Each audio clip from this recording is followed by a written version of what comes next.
Uy, kung napadaan ka sa video na to, baka pagod ka na. Hindi lang sa katawan, kundi pati na rin sa isip at sa puso. Alam mo, hindi madali ang mga pinagdadaanan mo. Maraming hindi nakakaintindi. Maraming parang wala lang. Pero andito ka pa rin, humihinga at lumalaban. Kaya saludo ako sa'yo. Minsan kasi, kahit anong effort mo, parang hindi sapat. Ginagawa mo naman lahat. Pero bakit parang ikaw pa rin yung naiwan?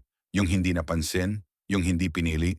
Pero tandaan mo to, hindi mo kailangan ng validation para maging mahalaga. Hindi mo kailangan maging perpekto para maging karapat-dapat. Minsan talaga, okay lang mapagod, okay lang huminto sandali. Hindi mo kailangang maging matatag araw-araw.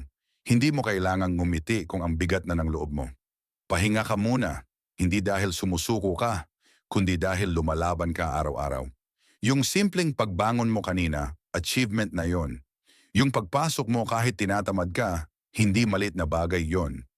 Kung wala kang mapagsabihan ngayon, ako na.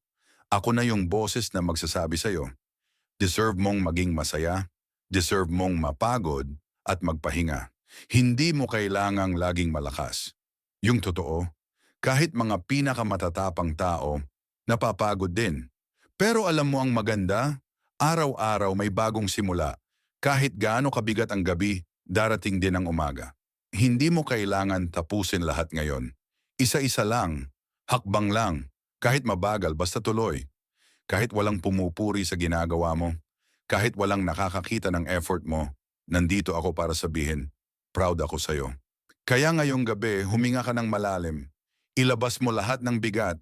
Pumikit ka, magpahinga, at bukas laban ulit. Ako nga pala si Clarence TV PH.